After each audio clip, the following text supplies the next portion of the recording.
Hi guys, so today I'm going to be reviewing Undercover Princess by Connie Glynn, aka Nudorella, here on YouTube. I managed to receive a e-copy of this book via the publishers at NetGalley, so thank you very much as always to NetGalley. As usual, you know, just because I got it as a free for review, copy does not, you know, change my opinion, and just because generally I adore Connie Glynn and her persona as Nudorella does not mean I'm going to be biased in any way. It's actually the complete opposite. I'm quite picky in this review because I love her so dearly and I want her to succeed. So yeah, so what Undercover Princess is about, it's basically the first book in the Rosewood Chronicles. So we follow our protagonist, Lottie Pumpkin. She's obsessed with fairy tales and all things princessy and magical, and she finally gets into a very acclaimed sort of boarding school called Rosewood School.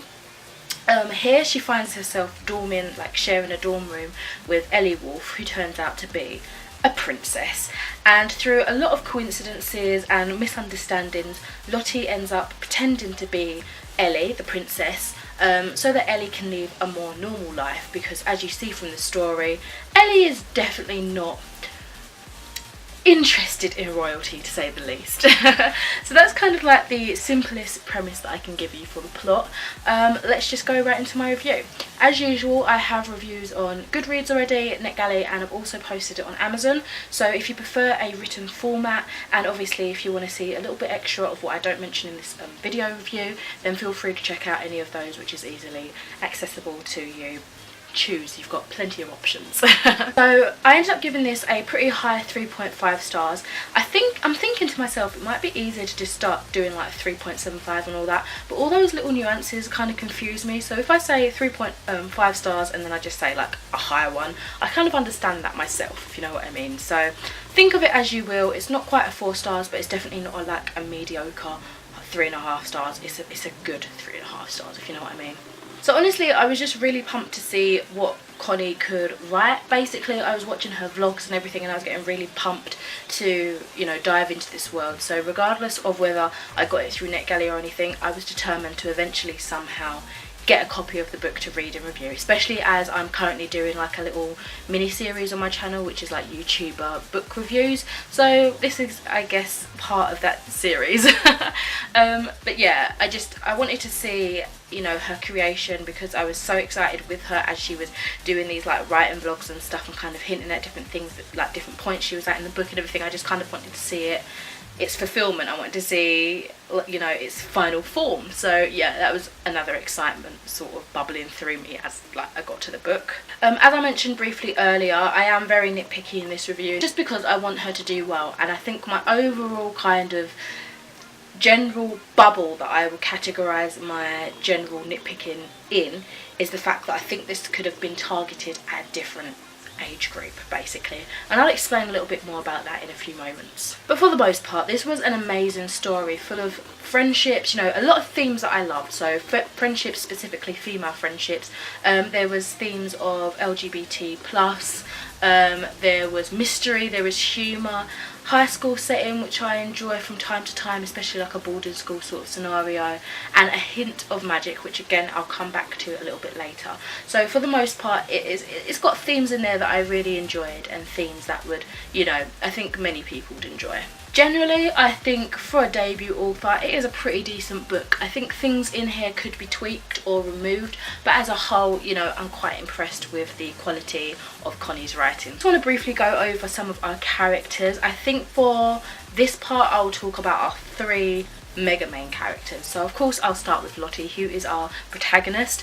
I will say generally she does come across as quite wimpish and a little bit weak in some cases, but very strong and resilient in other scenarios, which is awesome. I think it shows an interesting balance in her character.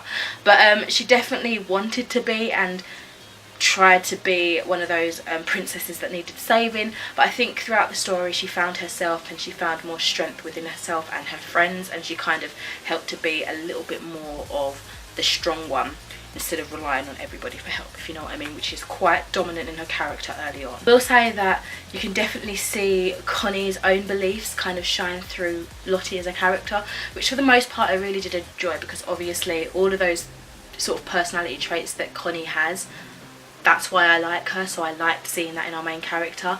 But sometimes it was a little bit too much, but you know, only very briefly, not very often. Most of the time it was just some nice touches. If you know Connie's like channel and that, you can kind of think, oh, that's totally a Connie thing, you know, but it wasn't too much so to make her character not unique, if you know what I mean. Lottie does say a few things that do irritate me. Generally her whole demeanour of being like a damsel in distress sort of scenario that she seems to like to play on, that irritated me, but also the fact that she says these things, groans internally quite a lot. I'm thinking, dude, it's not unprincessy, or it's not, you know, unladylike to just groan once in a while, you know. People can get frustrated. Just let it out, girl. Don't worry about making it internal. Do what you need to do.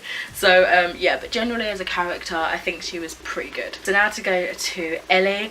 Oh my gosh, Ellie was like a total whirlwind, firecracker, all these amazingly sharp, crazy things. She was that. She was basically the backbone that Lottie totally needed, and I think they balance each other out really well. I will say, obviously, Ellie has a very high, like quick to rise to a temper kind of temperament, but a lot of the times Lottie was there to sort of calm her down. I think they bring out the best in each other, but on their own and together they just both have awesome personalities regardless. So it's nice. It was nice to see their friendship, because they're complete opposites, but they got on like a house on fire. That's a saying that I don't really know. Like, a house on fire is bad. So does that mean? Anyway, I just want to briefly talk about Jamie, because honestly he had more of a role than I was expecting. I didn't think he'd have so much sort of influence over the story and over the girls' lives, so I really did end up enjoying his kind of influence, his influence I guess, into the story. But I can't help but feel just a little bit put off by him, just because of his crazy responsibilities. I mean, they're all similar ages. I think they're pretty much the same ages, and I'm thinking, whoa, you've just got too much responsibility, dude. Like, and the level and severity of the responsibilities just makes me feel a little bit uneasy for someone so young. But yeah, that's all I'll talk about in terms of characters here. Again, like my Goodreads review and everything, that's got a little bit more of a breakdown for some of the other characters that are mentioned in this book and that you see quite frequently.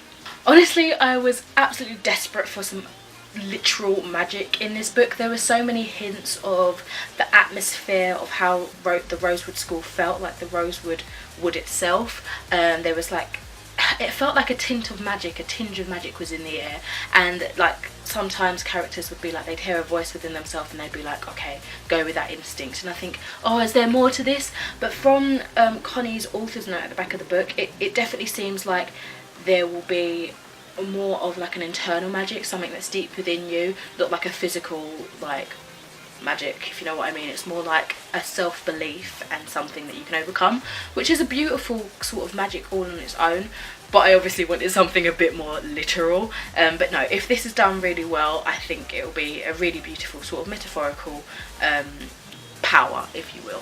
So I do have some pet peeves that definitely popped up in this book.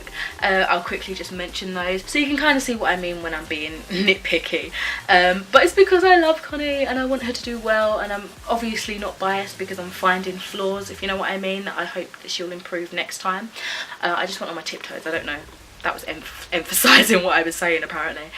So my biggest pet peeve here that I noticed quite early on was a obvious misunderstanding that could be fixed quickly but didn't and got dragged on. Now that's kind of like the main premise that sets up the general storyline of the story, so I can sort of understand why it didn't get fixed, but at the same time it's just one of those things that's like, come on, you have plenty of opportunities to, you know, correct what you meant or what you said or whatever, but you just didn't. So that always irritates me, and I just felt like it was quite big in this one. But again, as I mentioned, definitely was a main drive for the storyline, so I can understand that being there. And then we have the large time jumps. For example, I put here from them being at school and then suddenly on a plane. I was just like, what happened in between? The teachers, well, I'm assuming the teachers, you know, agreed to this. Do they know everything now? Like, I was just left a little bit confused at how much who knew, if that makes sense. Oh dear. Oh dear, oh dear. Now that's really freaky.